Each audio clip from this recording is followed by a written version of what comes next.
Well, I'm the nostalgia critic guy, remember? Because you won't fucking shut up! I mean, my God! Ever since I reviewed the first Ghost Rider movie, all you guys have been saying is, review Ghost Rider 2, review Ghost Rider 2, it's so much worse than the first one. Well, fine, you barking dogs of entitlement! Here's the goddamn DVD, here's the goddamn remote, let's goddamn watch it! By God, a British person! Hello, Critic. Mike J? From Shameful Sequels? On thatguywiththeglasses.com?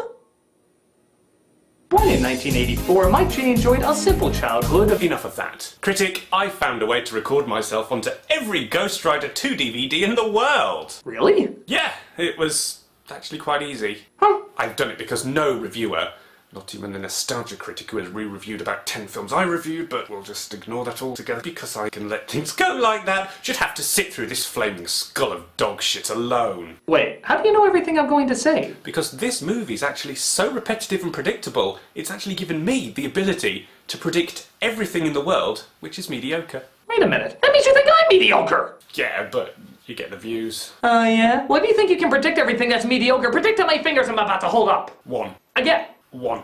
Again. 2. Again! An unopened Game Boy, a roll of Hello Kitty duct tape and an Optimus Prime doll. God damn it! Trust me, Critic, you need help on this one.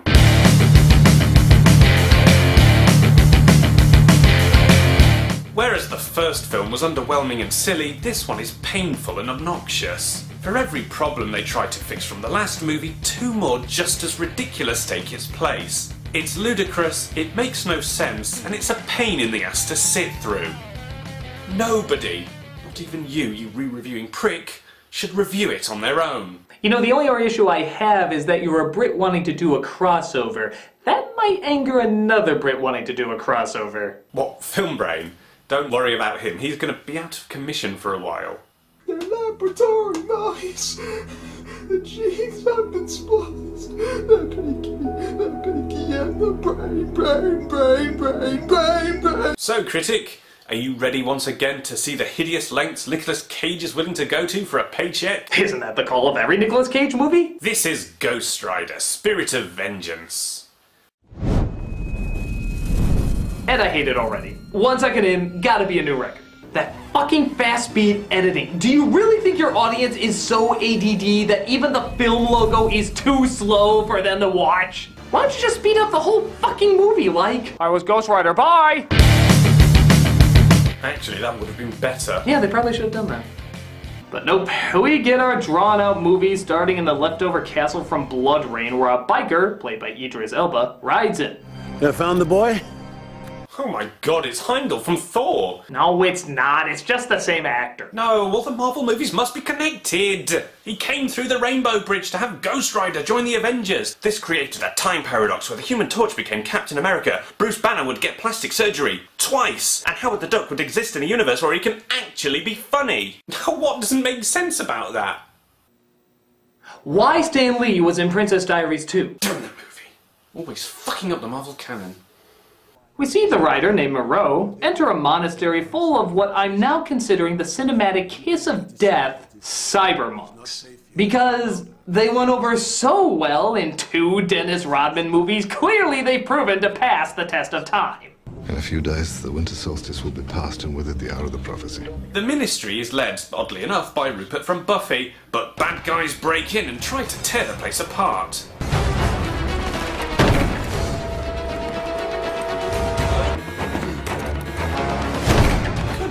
Was this whole scene shot by a bobblehead doll? Yeah, the camera person must have gotten off a tilt-a-whirl before shooting this scene. It's a cop. Where's our camera? Where are they? Benedict. Shut up! So, was it worth adding that extra 0 in your checkbook to get Anthony Head for that role? To his credit, he did look eager not to be shot in this film. A mother and her boy escape with the bad guys chasing them, but luckily Moreau has a bullshit way to get rid of them.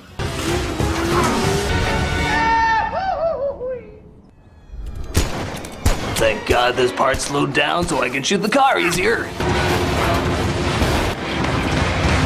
We get our opening credits as Cage narrates the backstory, figuring you probably fell asleep during the first one and don't remember it. I'm the guy who made the deal with the devil. Now, I know what you're thinking.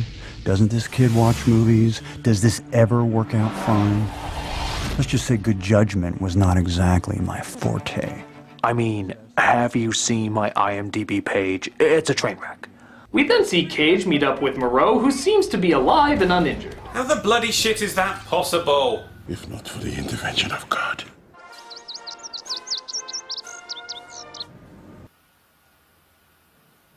Okay, the tree saving him is dumb enough, but why the hell did they play the French national anthem? Maybe it was a French tree? Oh, bonjour, black man. I take it you are doing the tour plot. Ho ho ho. Moreau wants him to find the boy who escaped earlier and protect him, but Cage has reservations going after a child since the last time he tried to do that. We are prepared to give to you the one thing you want most of this world. Bring us the boy, and we will lift your curse. Bring us the girl with the debt! Oh, I knew you were gonna say that! Yeah, geeky minds think alike and all that. What's it from?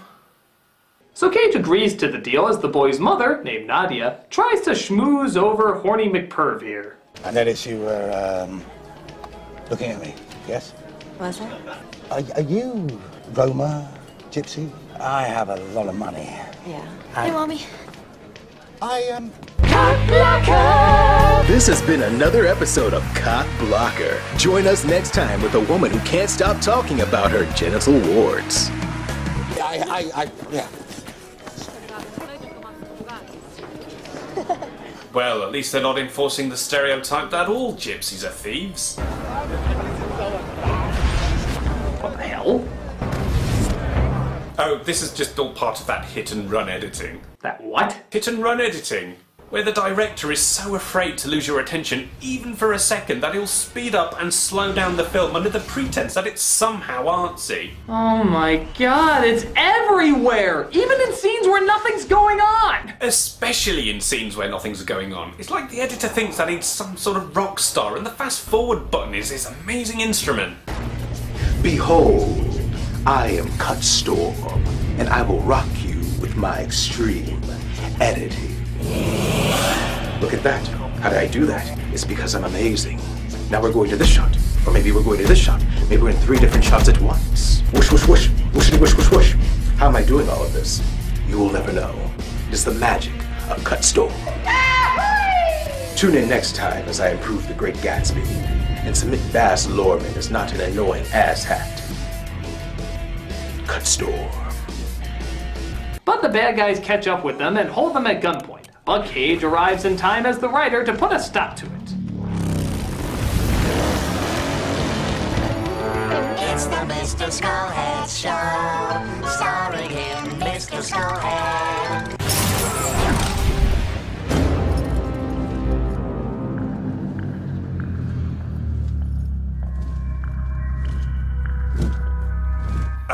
Did Ghost Rider get into the ghost hash before setting out on this mission? Oh, the wind is like the music, man. I think my head is made out of reefer.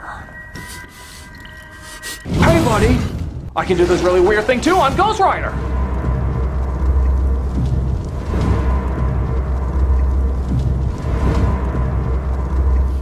Ghost Rider seems a little slower and easily distracted this time around. Is he trying to remember what he does? Let's see, I'm supposed to be something. Oh yeah, scary. I'm really scared! Whoa, thought I heard a contract for Left Behind too. Alright, I'm scary again!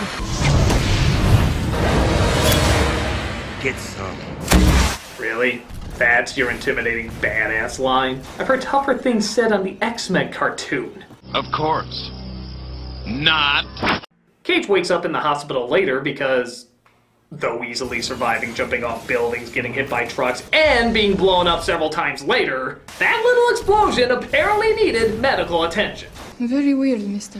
He finds the mother and they agree to partner up to find the boy. The boy's apparently been kidnapped by henchmen of the devil, played this time by Kieran Hines.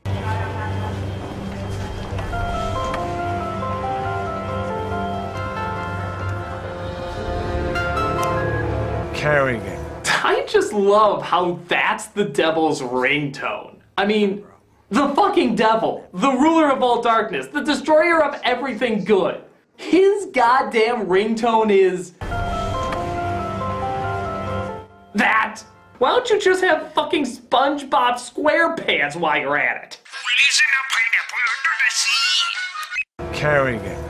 Well, it does kind of make sense, seeing as this whole scene is shot like somebody's slide screen.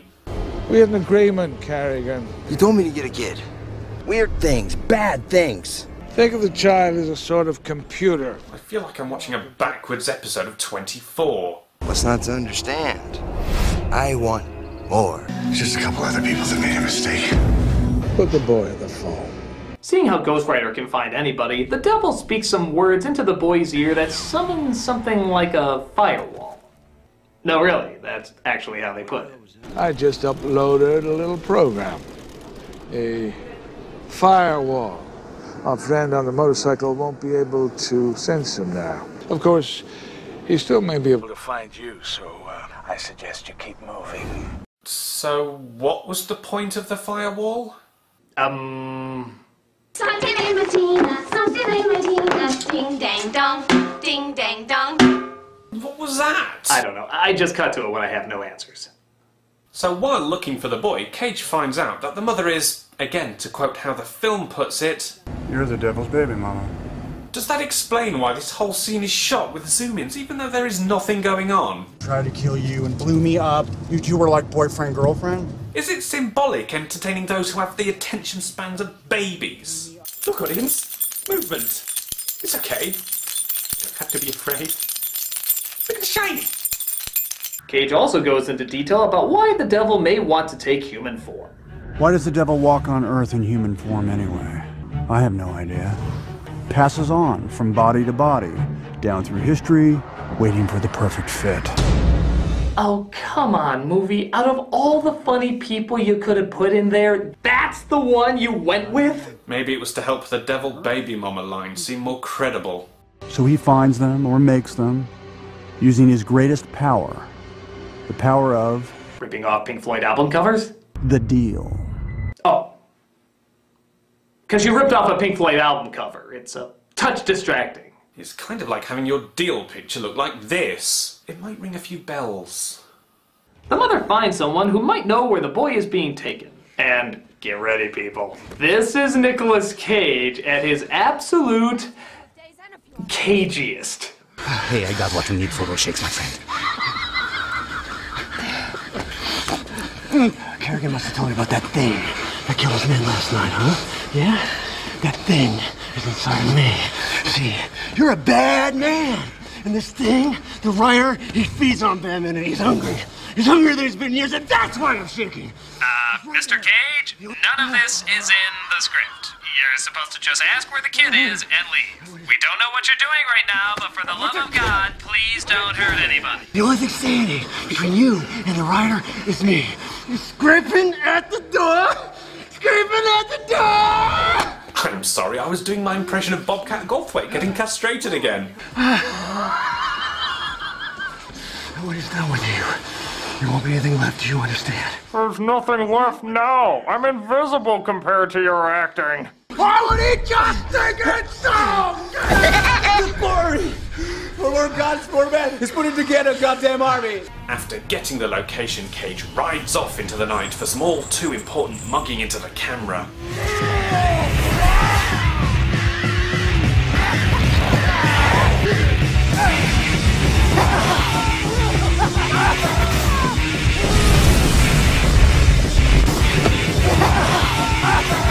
Okay, if this scene doesn't convince people that Cage literally wants to take these surgical procedures to become a cartoon character, I don't think anything will. No kidding. Every single one of those faces could have their own cartoon show. Right? Let's see here, it's Pumpkin Chipmunk, the most adorable jack-o'-lantern to ever nibble your nuts.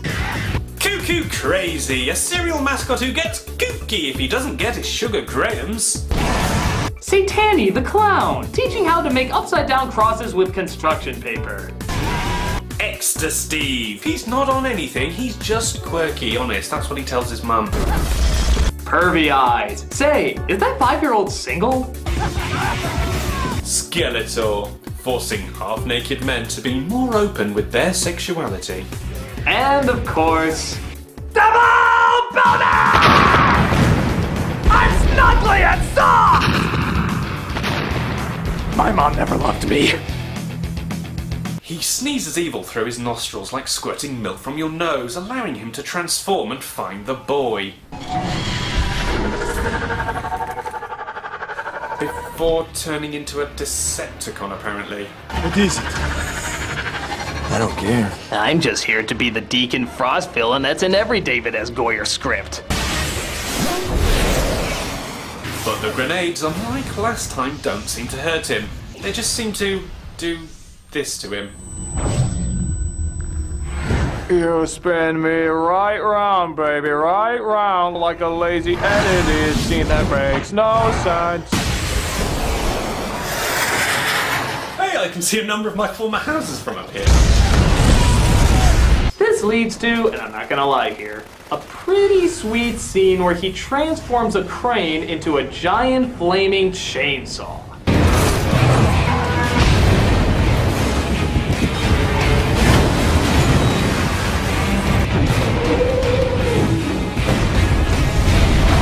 My God, I can feel my testicles getting bigger just by watching this. No, Critic, we must balance out such mindless violence. Right.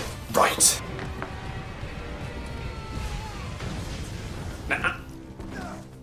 So, after using Satan's weed whacker, Cage gets the boy to safety and starts to form a father-son bond with him. It's funny because the movie not only doesn't hide how bad they are at doing this, but they purposely draw attention to it. It was a bee. Thought it was gonna sting your face.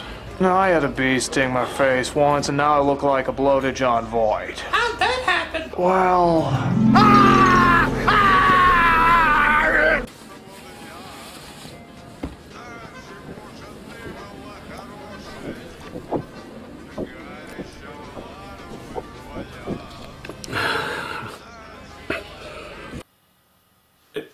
It's funny because it's a jug and you don't usually drink from jugs, you drink from cups.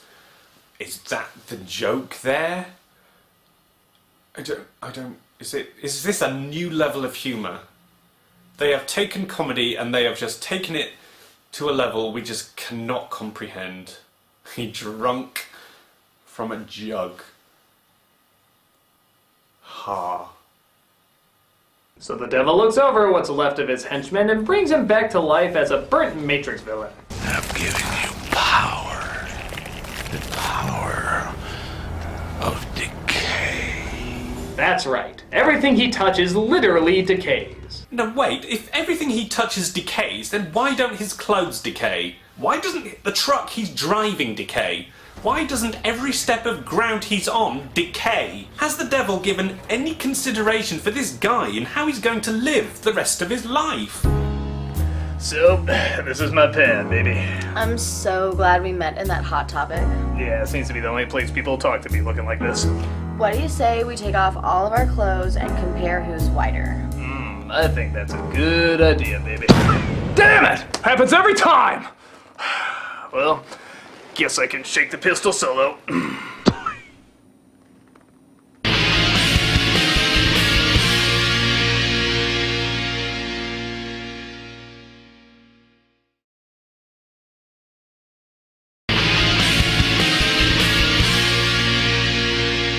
So seeing how Ghost Rider is the devil's fallen minion and the boy is literally the spawn of all evil, obviously they're gonna have a lot of interesting things to discuss and figure out. Hey, what if you have to pee while you're on fire?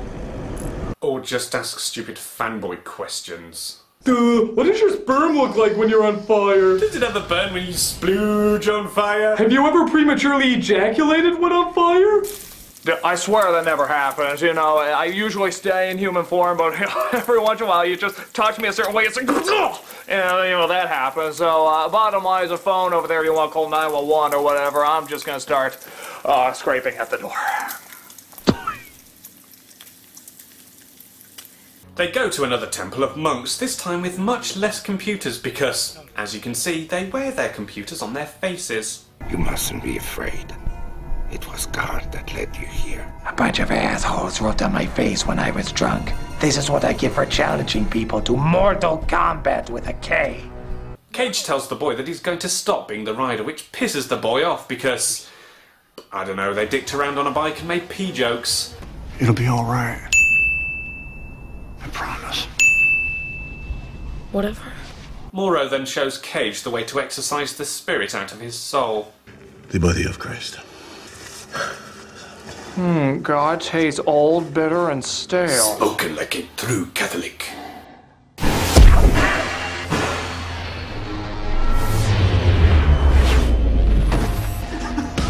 Whoa, God is awesome! I am totally wigging out on the blood of Christ right now. This is scraping at the door action, man! Merry Christmas, you asshole!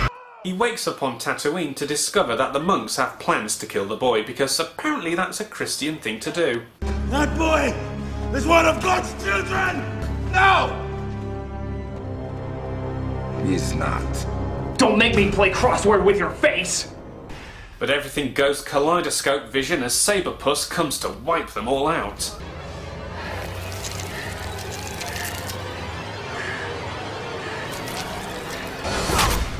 By God, he pig-tooed him to death! He literally mowed him down! Bet you're happy to see me. Our heroes escape their confinement, wherever it was, and they try to make their way to save the boy, who's going to be put through the exact same plot as Ghostbusters 2, apparently. This body I'm living in, it's dying. It was never made to do the things that I can do. But you're only part human. You know, why does the devil always need a human body? Wouldn't he be more powerful without it? It just seems like it would slow him down. He's the all-powerful Lord of Evil, and yet he admits it's a pain in the ass to stay human. So why do it? For that matter, why did he let the boy out of his sight for so many years? He's the devil. He knows where everything is. He wouldn't lose him. Wouldn't it make more sense to hold on to him and raise him as evil so something stupid like this wouldn't happen? Actually, a little time away from your kids is not always a bad idea. I sent my little Eveline on a trip to Texas not too long ago. How are you doing down there, sweetie? Great, Daddy! I've just discovered how to cause the pain and suffering of others simply by using my mind. Listen. And that's why this is the absolute worst! Oh God, not again! Did you hear that? I sure did. Papa's very proud of you. My face! Oh my God, my face! They grow up so fast. So the devil calls a whole bunch of his wealthy followers, who all arrive in black cars, of course. Well, of course. How else would we know they're evil? Well, maybe by the black robes they're all wearing while chanting vague Latin.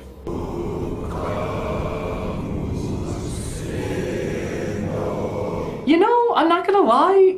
I would assume Satan, the Lord of Darkness, would have a few more followers than that. I mean, really? Smash Mouth has a better turnout than the unholy demon of life? Hey, give him some credit. He's been growling and gasping all of his lines. I doubt they could even understand it was him to begin with.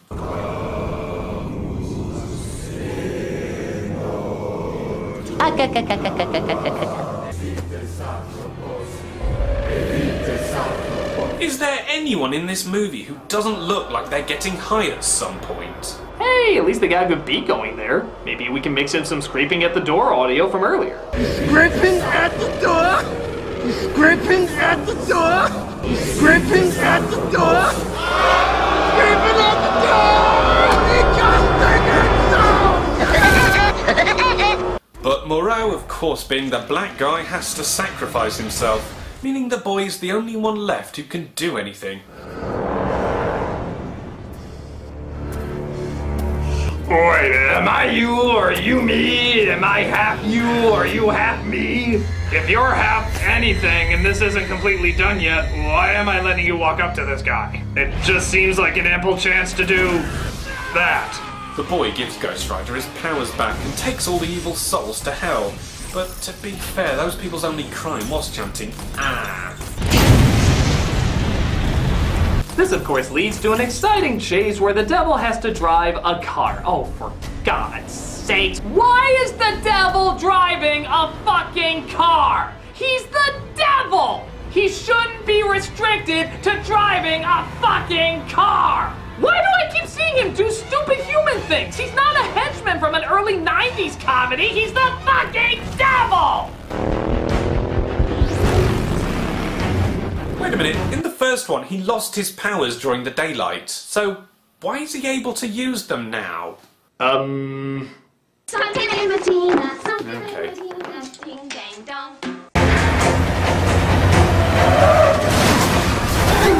Okay, don't know what I did there, but I'll take credit for it.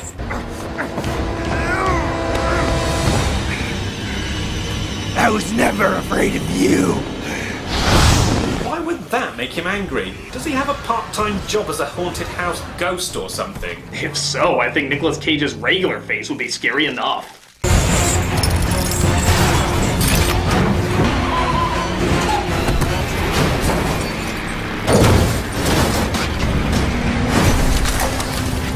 Well, I'm sure I've broken every bone in that little boy's body. This calls for another jug of water.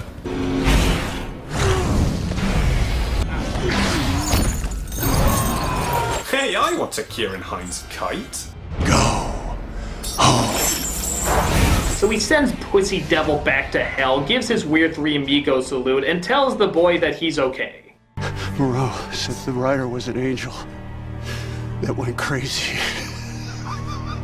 Is there ever a moment for Nicolas Cage not to laugh? I don't know. Did we win? I'm gonna say yes. Hell yes.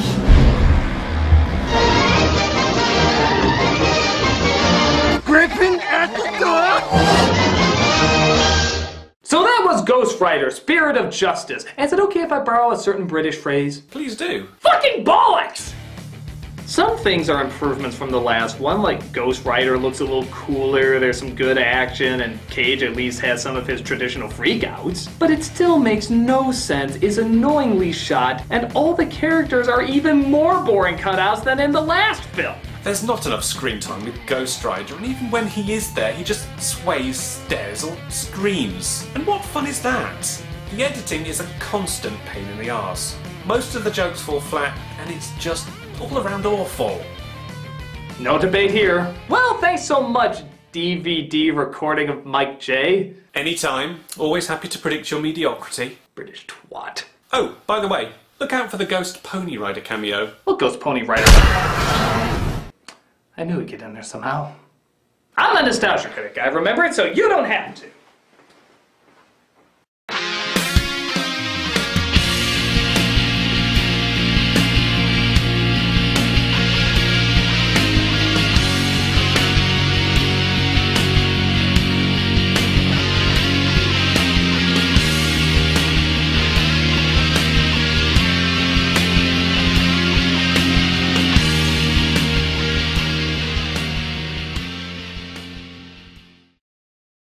All right, let's watch some Ghost Rider 2. Hello, Critic. Enough of that. Critic, I found a way to record myself onto every Ghost Rider 2 DVD in the world. Yeah, it was actually quite easy. Is that Cage? I think so. About 10 films I reviewed, but I'll just ignore that Huh. altogether because I can let things go like Was he always British? Yeah, not a lot of people know that.